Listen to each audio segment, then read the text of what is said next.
Sopo'aga. Matua ia Sekuini. Aufa'i.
But you miss out on all of the learning that takes place on courses. And even at junior level, okay, it still applies. So you don't have to wait until year 11 to suddenly become, that school is now important because you did qualification. Attendance, you can primary school, every day counts attendance. And so, if life happens, things happen when you're sick, or part of the government happens, you can go about those ways. But it's also, if you bring somebody back to school to make sure that you have some catch-up work, let the teacher know, and also how they assist you when you do come back. There's communication with the school, so that they know how best to support you. I mean, that's kind of like a very broad question. What does that transition look like? The transition, basically just having all those skills and making sure that you are doing your best to make sure you turn it up to class, you're getting your literacy. So reading, writing, you have maths, mathematics, your literacy skills, are important for all the subjects, okay? So it's not just English or literacy. It's not just learning about mathematics and these skills that we have apply right across the board, so it's really important. That's why I just say right now, as full general question, that it's important to make sure that you are attending as much as you can, on a regular daily basis. Okay. Are there any other questions? Like, we need to see the is there like so we have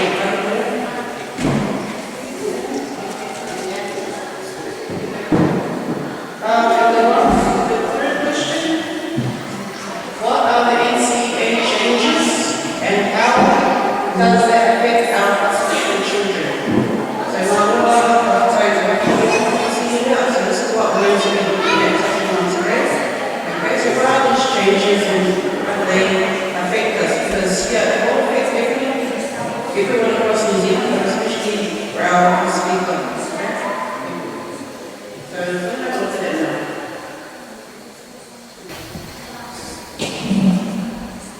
Alright, so NCAs. Tell me, does anyone know what NCA stands for? What is it about? What do you know about NCA? NCA's been around for a very long time now, so what do you know about it? Well, for example, level 1, how many credits do you need at level 1? 80 credits. So you need 80 credits right now, currently. That's what you need. So one of the changes that's going to happen. So from next year, 2024, okay, the new NCA level 1 achievement standards are going to be implemented. So everyone will be implemented in the schools. Level 1 is going to reduce the size from 80 to 60. Okay? It's going to be 60 credits for that qualification. And then you've got the literacy and numeracy prerequisites. Okay? But this sits outside of that 60 credits of the new NCA qualification. It's going to become mandatory. So you need the literacy and numeracy prerequisites. So what is a prerequisite? What do you think it means?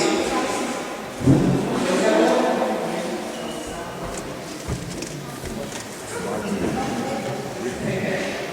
The last one here is that you will only be awarded the NCA level 1 once you've met the 20 credits for the literacy and numeracy prerequisite. What is a prerequisite? It's a course that must be taken at the same time as, also concurrently, with another specified course. So you have to take this numeracy, literacy, you have to make sure you have those at the same time as you do the more secondary subjects for the NCA as well. Okay, so we're clear about what prerequisite is, and it's prerequisite, you have to take this, and it's mandatory, so you must have this.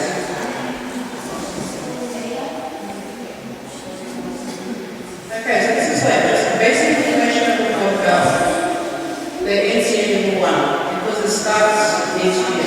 So number 1, I just said, at the moment, we need 80 credits at level 1, or above, so level 2 or 3. And this includes, so this 80 credits includes the literacy and numeracy requirements. Okay, but from next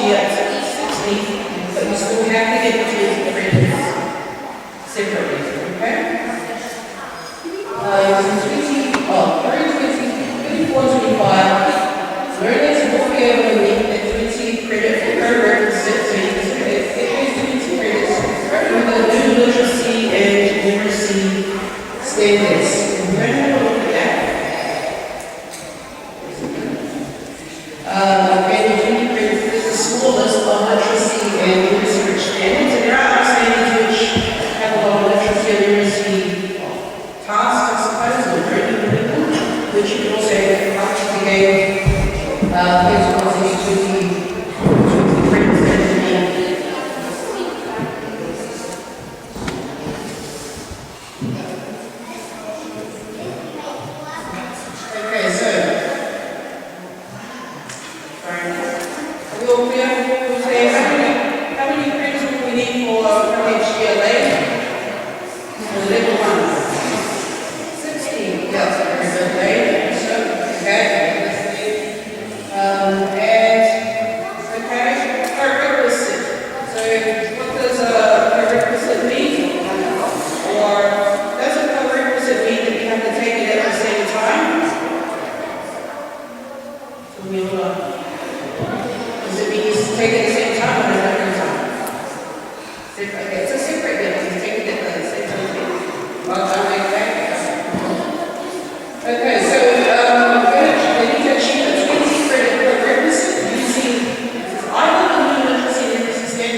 Literacy is just about understanding use language and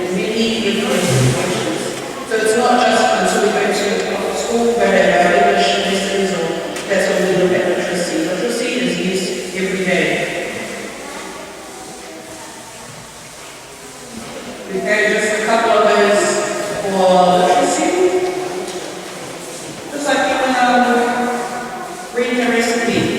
Recipe for what or your favorite food to write down a recipe through the format instructions that you follow. You have to do that for your audience. It's very helpful. Okay, how is it going to be assessed? Okay, you need to pass from each year. Number one, learners will need to pass 2 literacy standards. So there's a written text to understand ideas and information, and write text to communicate ideas and information. And these standards will be assessed online. Okay, so the online, and then they take about an hour. The journey should take an hour to complete, although there's no time limits. So it takes you 3 hours or 2 hours or an hour and a half. I mean, that should be fine because there's no time limits in the assessment. Then you can sit the literacy assessment anytime from year 9 onwards.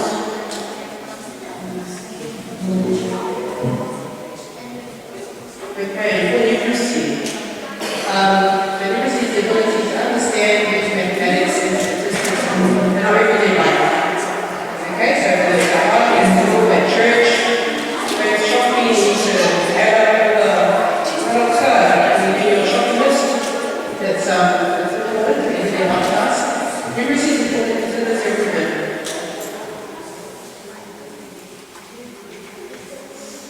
Okay, so what's it going to be assessed? This standard will also be an online assessment, similar to the literacy ones. Okay, so it's used mathematics and statistics to make it into the amount of range of situations. So just like talked about, there's so many different types. It's making must pass. To get the NCA qualification, you must pass this numeracy and also literacy standards. Okay, like this literacy, they can sit any time from year 9. So this is students year 9 and 10 that we have to sit this. Okay, now we back to your reading.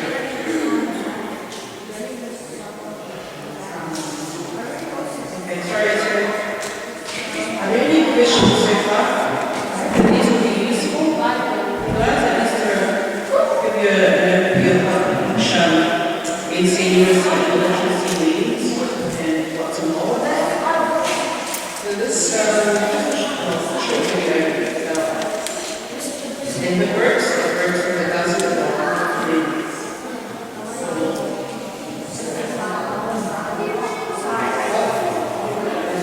okay. Sorry, so that was just a lot to cover. Are there any questions?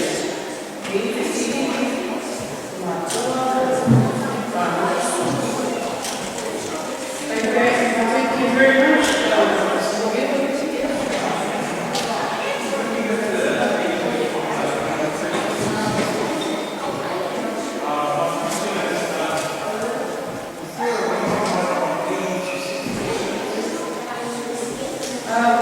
One of the things that was brought up is that there's just too many people. It's a very crowded director, and like you don't need like 170 credits, and so it's good to like have maybe not as many standards.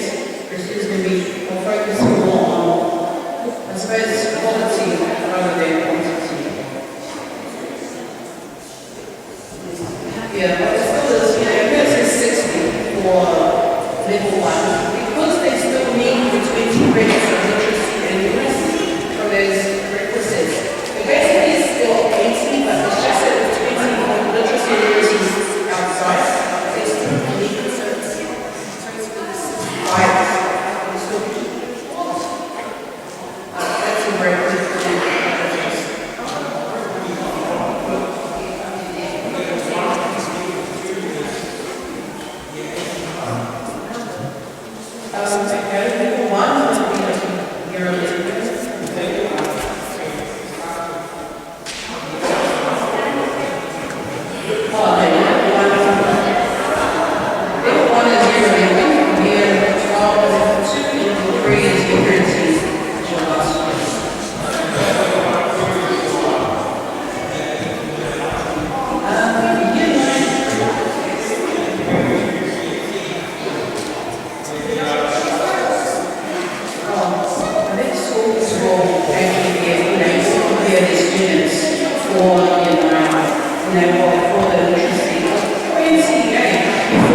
standards from year 9, that means that they will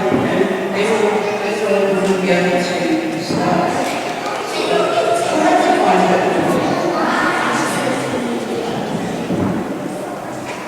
Okay, but Veronica will be covering the course and she'll be able to answer some of their questions. Thank you for your question.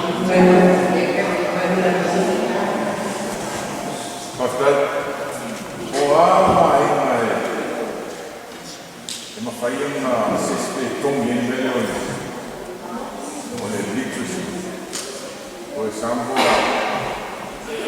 components for it to assist the literacy, whether it's internal or like how you answer questions from the novel, stuff like that. Is there any special part? Literacy. Yeah, so I don't know if this is going to cover that in detail. You understand what I will let Veronica, every presentation, we should be able to answer that.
Can you hear me okay?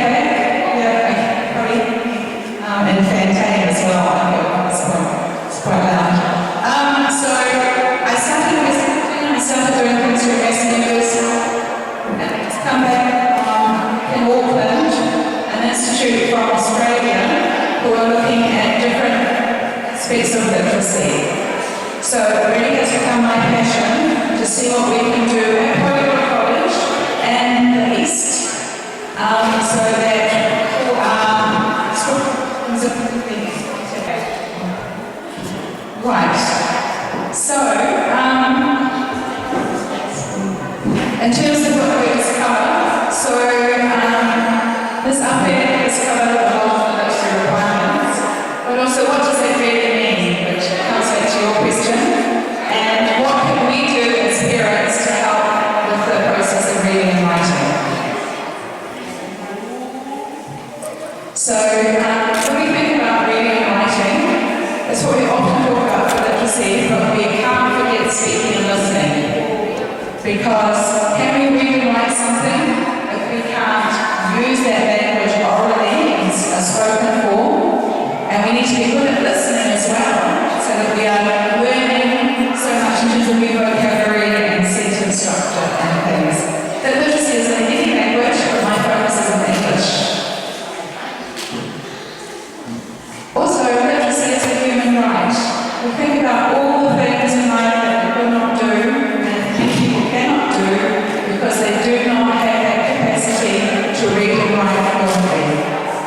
Okay, so I really like the whakapuki, mate huru, kawerei te maru, the bird of fly of ants and feathers. If we have literacy, strong reading and writing, then we have so many more choices in life, and we just much, much further.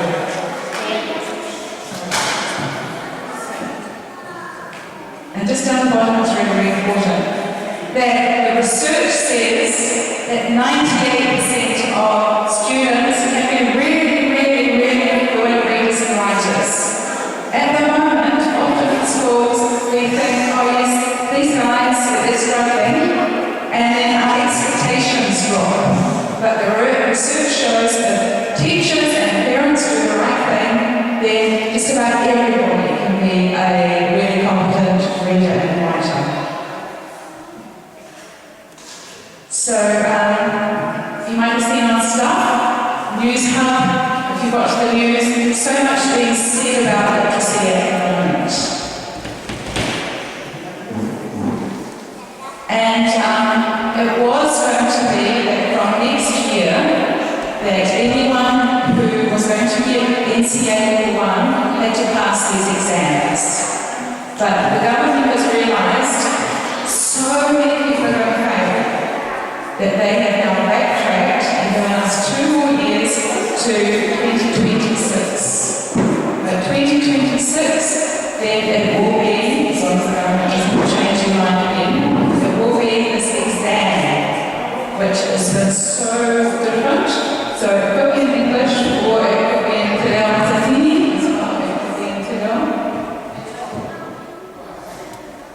Because at the moment, there's so many standards, there's about 500 standards that students can get to get their literacy and their numeracy. They can get it in geography, they can get it in science, they can get it in maths. But it's this change, 2026, that it's just going to be these particular standards.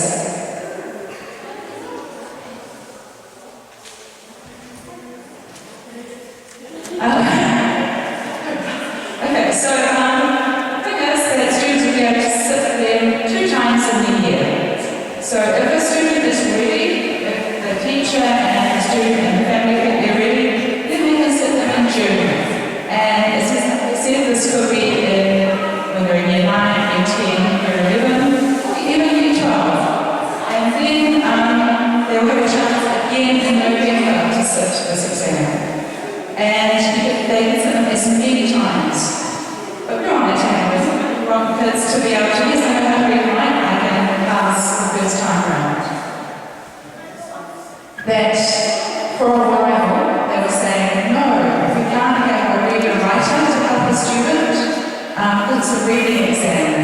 But the ministry has backtracked now and said yes, that if there is a special application, then a student can have a reader or writer to support them.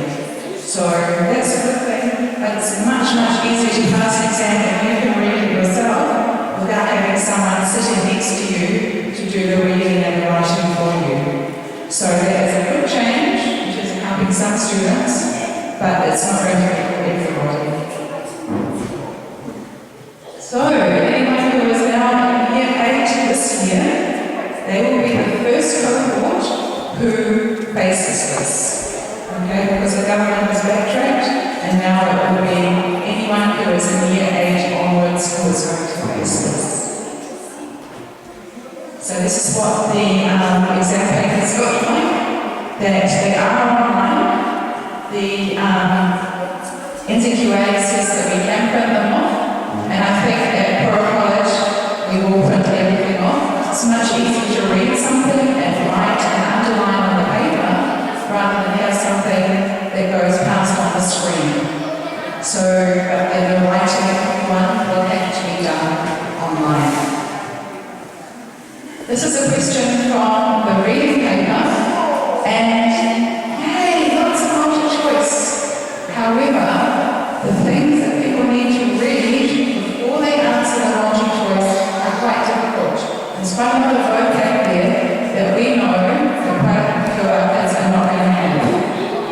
So, reading paper, which is 5 credits, is multiple choice. The writing paper, if you go an hour, but you have longer if you want, you have to do 2 pieces of writing. One must be at least 250 words. Okay, so it's not too much, but then if you're in the pressure of an exam and you're having the time to think about the topic, you have to do a lot of thinking and a lot of writing really fast. And then some other shorter questions where you might be given 2 bad sentences. So let's read out. 2 bad sentences, put them together. So this you have to have really good control of your sentences and not make little grammatical errors. So this is actually demanding a really high level of literacy. So this is where the problem comes in. So they did a test, they did a pilot around New Zealand, and they had thousands of people from different schools sitting. And you can see the percentage pass rates. So the reading one, only, throughout New Zealand, only 64% of kids passed. And you cannot get level 1 to pass this, right? So this is where this is really high stakes. And this is where some of us feel, yes, yay, focus on literacy, but this isn't fair. But this is not the way to do it, to rush it in before we can really make certain that everyone can read and write adequately. And if you look at the 2022, the percentage achieved in the writing was only, across New Zealand, only 34%. So that is appalling. Okay? And, okay, the test is reasonably hard, but also it's to do something else, sorry. That literacy rates in New Zealand have been going down for quite some time. Sorry. So we have people coming in from overseas doing these tests. We don't measure literacy in New Zealand. Other countries they do, but we don't.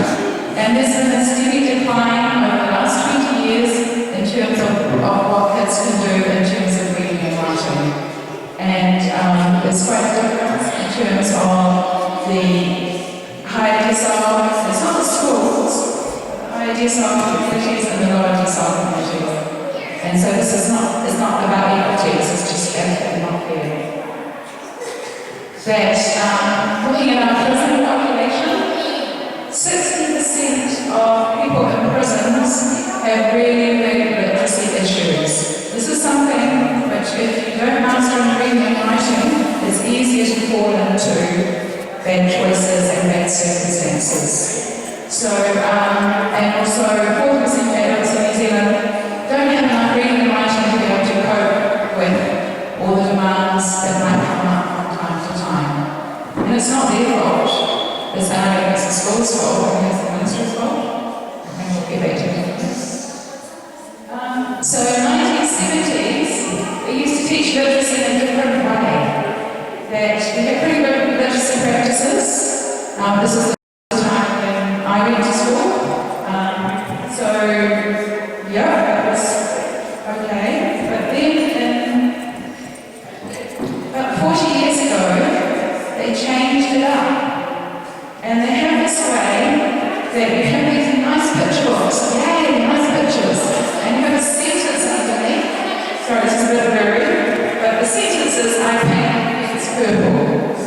So that kids could look at the picture, and then they could look at the first letter of the word. So I really know that. The second word starts with a P.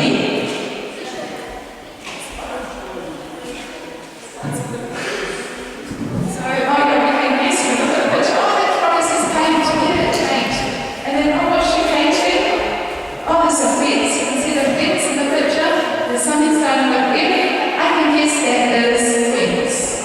And this is how we have been teaching children throughout New Zealand to read and write, is to guess. And that's actually what people who are not very good readers and writers do. That people who are good readers and writers look at the word. They don't look at the picture, they look at the word and they try and figure it out. So, and there's another false idea, and this is, I can't read and write, and I'm reading a lot of problems. Yeah, get them lots of books. If it's got a big reader, it's got books they can't read, that's not going to teach them to read. Okay, so that's the sad truth, but it's something that we need to understand, and it's something I'm guilty of saying at parent-teacher meetings. Oh, okay, so problems reading and writing, maybe they should go to the library. No way, they can't read. Going to the library is not going to be a fun experience. Okay, so, because we naturally, the way our brains work, we naturally are wired to speak. But people invented reading and writing. It's not a natural thing, and it's something that has to be taught really, really carefully. So, in terms of how we need to change our thinking, in our schools, and in our homes and others. So,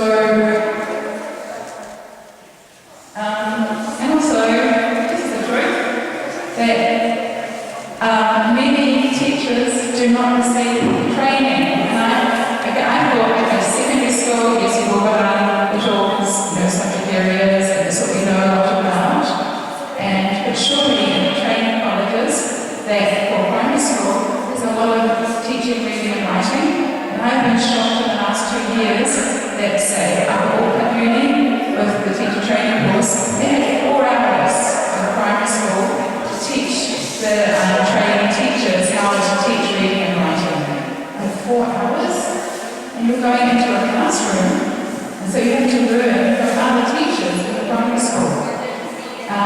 So we're not doing a good job with teacher training as well.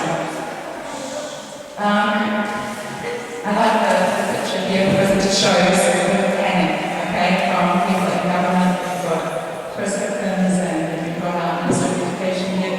They're now saying we need to change everything. We need to change the way that we teach literacy, teach reading and writing. But we are only at the beginning of that, and they're a bit scared about upsetting people as well. So they don't want to lose votes by upsetting lots of primary school teachers. I didn't know for many years that I was doing everything wrong, and now I can go back and change the way I used to do things. But it's quite confronting to many primary school teachers if they realise, and secondary school teachers, that they haven't been doing things the right way. And this is impossible to see. You can see from where you are in the science, but this is something called the ladder of reading. And this is about for kids that there are 5% at the top in the green that they can pretty much teach themselves to read. That they can go to school, have some instruction, and they'll be fine. And also the 35% as well. Just because people's brains are all different, and some people's are wired in a way that they can learn to read much more easily than other people. And it's just the way it is.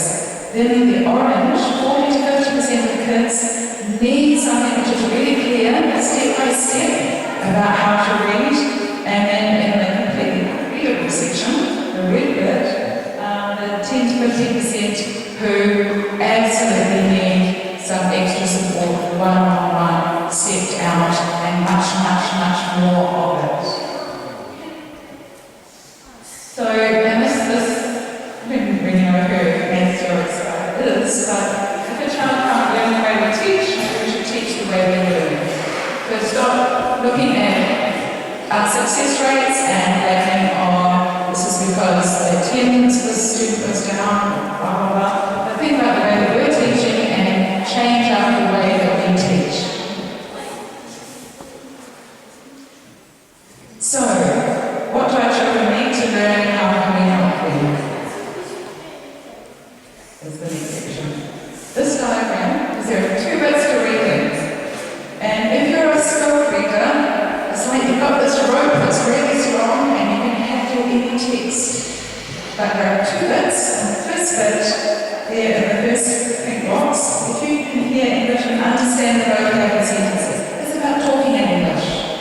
And then the second bit further down is looking at the symbols on the page and knowing what those symbols mean. So,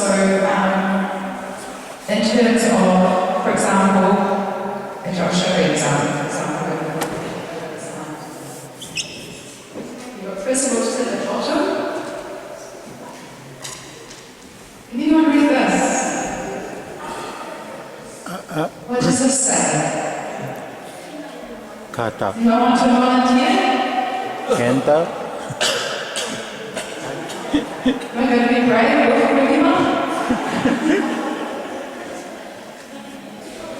So we can see symbols, and if we see something a bit familiar, what letters can you swap that might be understandable?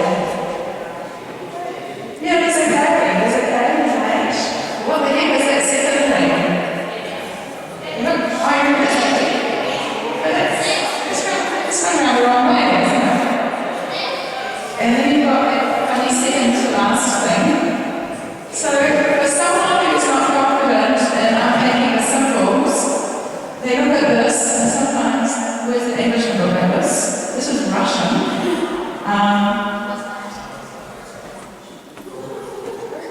So this is the Russian word of book. And it's actually said, I don't know how to say the word, maybe. So even at secondary school, we have some kids who have problems in their writing of B and D and distinguishing the symbols. The first step is being able to really unpack what the symbols represent.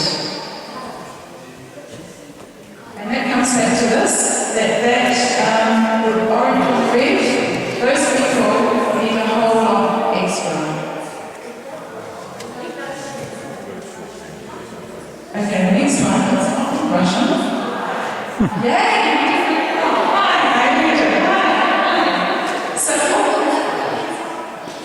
Okay, so hi, we listen to it, and it's like one syllable, hi. How many sounds can you hear? Two, yeah, you got onto it. You can hear the h, and you can hear the I.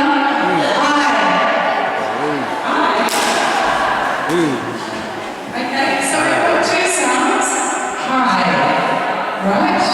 Then let's have a look at the second word. How do you say this? Hit. How many sounds? Because hit is one syllable, but how many sounds in this word? Whoa, three, because we have hit, and then we have and then we have d. But do you notice what's happened? Because the whole I just sounds completely different. We had h, I, or I, but we have h, but did. Why? What do you think is causing this change? Because they added a D. Yay, okay? So the whole thing, and this is a pattern in English.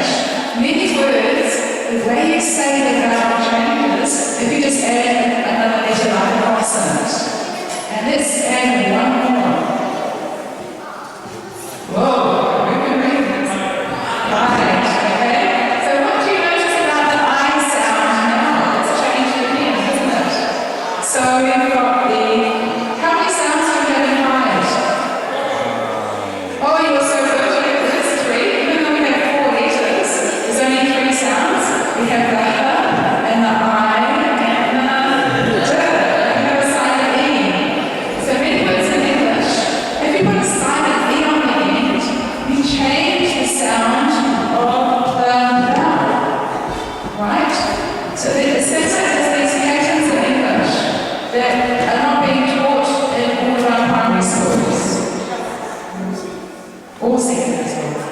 And we've known Matt. Okay, so we have Matt.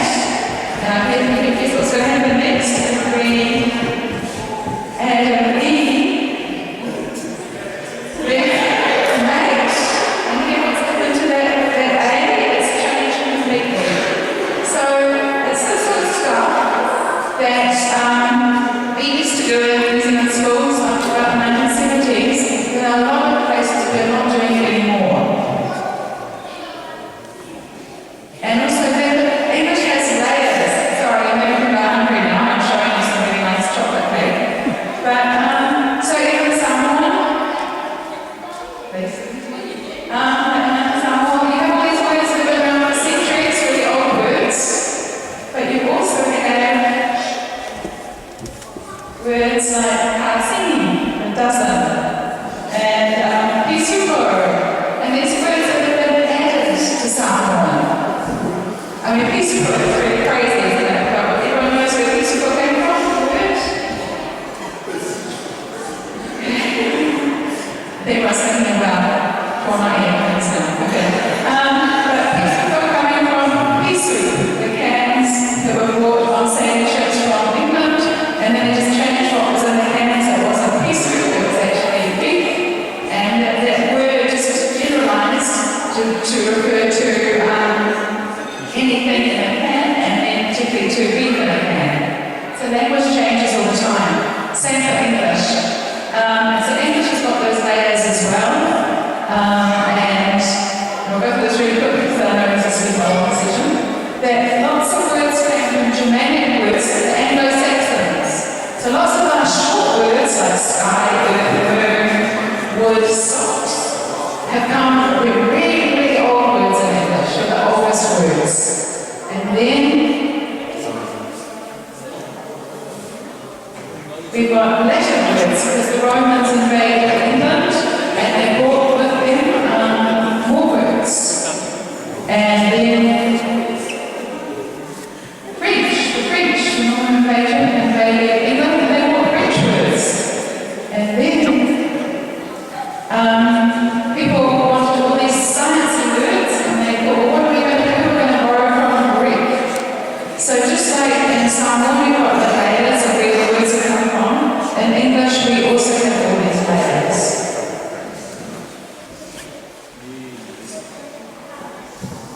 So, I've got 6 packets of words.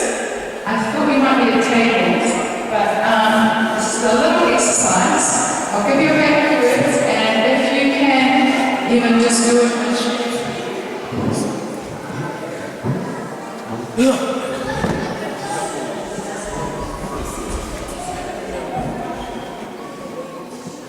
And so these are all words that have CH in them. So how many of them is that 16 words? Oh, yes. So you're onto it. So in those takes them, you say ch. But if the word that we use in English comes from French, we say sh. And if it's from Greek, we say ka. Okay? So I've got 6 packets.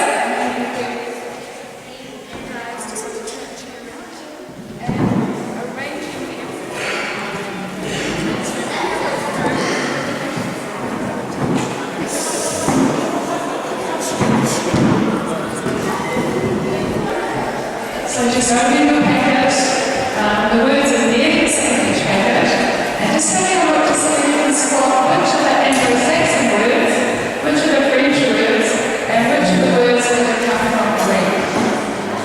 Okay?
There's something called structured literacy, and this is from it's an organisation called Structured Literacy, but we have much happening in Fui'ava, which is a shame. Hopefully that will change really soon. And I just want to give you a couple of things to take away. So in terms of I'm going to give you a test that you can do with your children at home. Won't that be fun, kids? We have a test.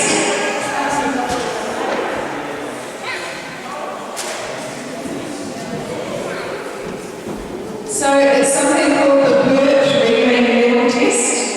And what you can do is, I'll just hand it out really quickly and I'll show you. And anyone can do this with their children, and then you'll get an idea in terms of their reading level, what age it is. So if there's a 10-year-old, what reading age a 10-year-old is reading at. It's around really quickly.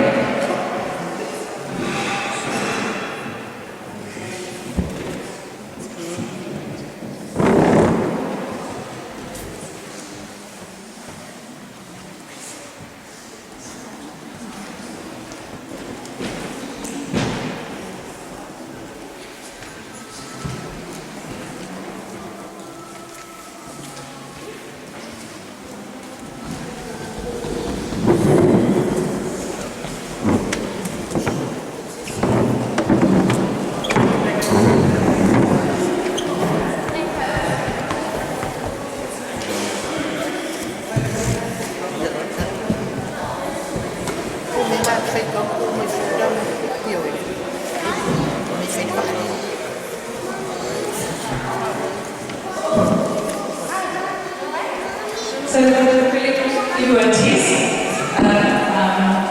pretty heavy thing to take home. It's something that many of our schools, and I'm not blaming schools, I'm blaming the ministry, don't actually assess kids' word reading. So this, where it says word reading level test, it's got a whole lot of words. On the handout, it gives you like a guide as to how you do this with the student. So have two copies, one copy of the words for yourself and one for the child. And then saying something so that they relax. They don't want to be all tense and nervous about doing a test. This paper has some words I think you read. Let's see which ones you know and it's reading across. You could write them in big text as well so they're more accessible. This is just a bit of a small font. And then as they write, it will tick your copy. And then you add up how many that they have got right, and then it tells you on the other page how that translates into a reading age. That if they get a whole lot wrong, then you don't want them to feel that they know nothing, etc. So stop. Okay, this is like looking after self-esteem and their well-being. So then say, okay, have a look down the page, is there anything else that you can see? Okay, so you're welcome to contact me if you want any more. If you are feeling that you don't know how your children are doing, this is a test that you can use at home, and then you'll get some information about their reading age. There's one more problem, that sometimes kids memorize the whole word. And that's okay when you're in primary school, but when they come to secondary school and they have all these new words, and they don't know how to break them down, like what is it, sh or sh or k, etc., that sort of thing, they don't know the patterns, it can become very, very difficult. So on the other handout, in the apricot coloured box, there are some other words, and these are not real words, okay, but they need to know the patterns. This is everyone got one of these in class as well.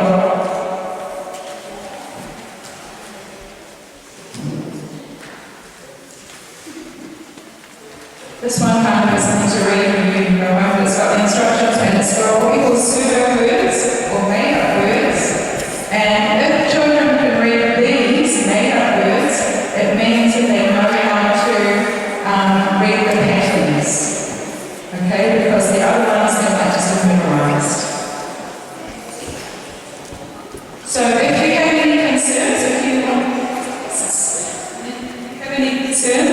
then ask me, obviously the student's teacher, but you could ask the teacher if they assess word reading, and ask them, are they teaching the patterns of English, just like you have the high, the hid, and the hide? Are they teaching that sort of thing so that the kids can learn to read those sorts of things? And this is called a structured literacy approach. I put one app on here, which if you have a student who's having difficulty with the basics, it costs something like $10 for 6 months or something, and it's an app that can help with that. And also improving language comprehension. A lot of reading successfully is in the back knowledge. It gave me something about nuclear physics to read. I don't understand it because I don't know anything about nuclear physics. So it's not. So just extending kids' experiences, even with YouTube videos, documentaries, you can go to places, learning about the world. Good because students' teacher has been taught and in the library. They can read. Just completely wrong. They can read quite well, then the library is in place because there's something called Shear's teaching hypothesis that most of the words that we know we talk them ourselves. So the library for those kids who aren't already quite. But so just at the bottom, this I put my name and my number, and there's one is about the first protocol is primary school, but also quick chat if you would like to, there's something puzzling you about it's reading and writing. Okay, so we're facing these new standards. This is the time that we have 2 years now to do all we can to prepare the kids at least so that they are successful at the end. Thank you. It's been enjoyable.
What I learned from this Talanoa Ako is different skills and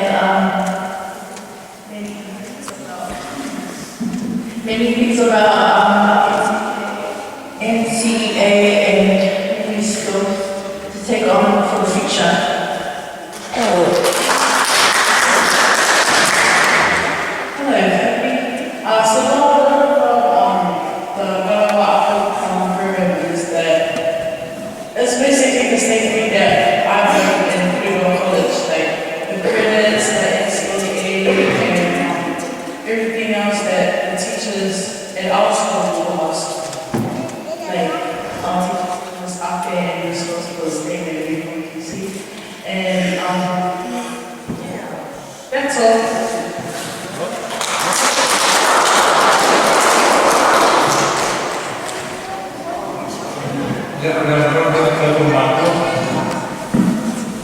Tua.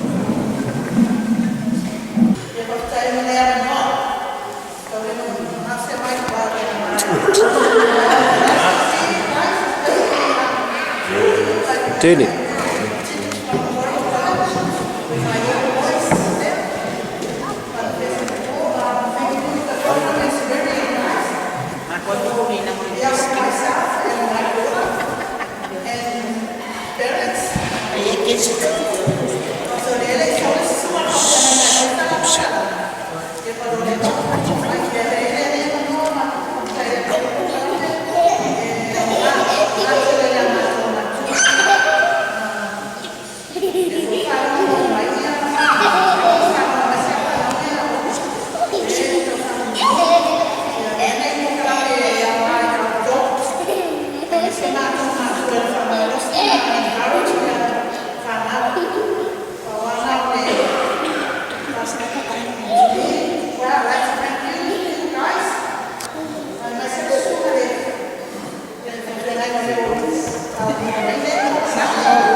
Ekalesia tiene o matufa o nisu matu. Ia ni fiafi io matu matua a sina nesse foi o Kerisiano e aí o quando le na sua escola. Nisu matu o matu.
APERILA.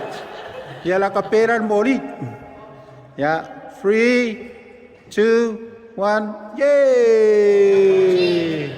Say cheek. Ya, papel ma. Thumbs up. Smile. Say Talanoa Ako. Ya, to face fua.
Ya, Mheshimiwa Ieriko.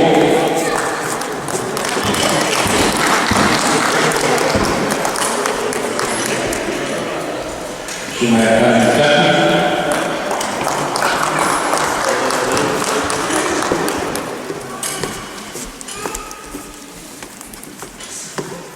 Ya, Mheshimiwa Sekuini.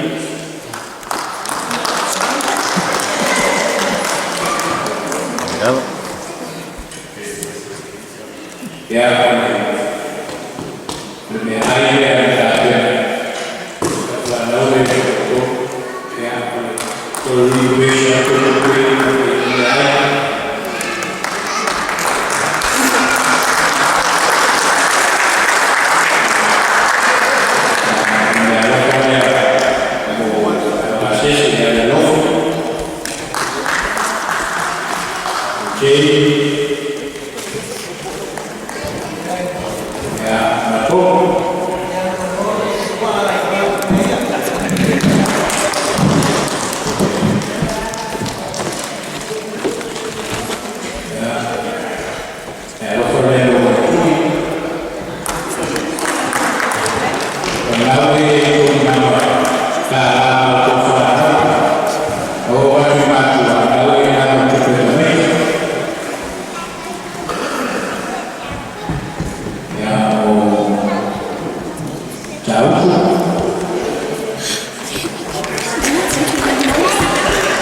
ya Faafia Veronica pengurus Veronica yang berkomunikasi ya inisiatif sisi umat Samoa dalam saya ya aku umat Ieriko besi dari Samoa ya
Mangga bahun nganu.